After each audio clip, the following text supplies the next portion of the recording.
இரண்டு மனம் வேண்டும்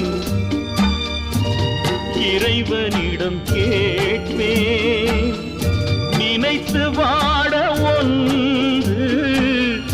மறந்து வாழ ஒன்று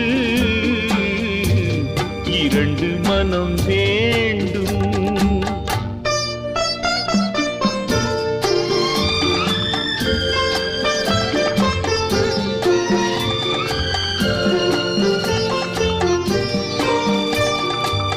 சிறிய காயம் பெரிய துன்பம் ஆறும் நே அடுத்த காயம் சிறிய காயம் பெரிய துன்பம்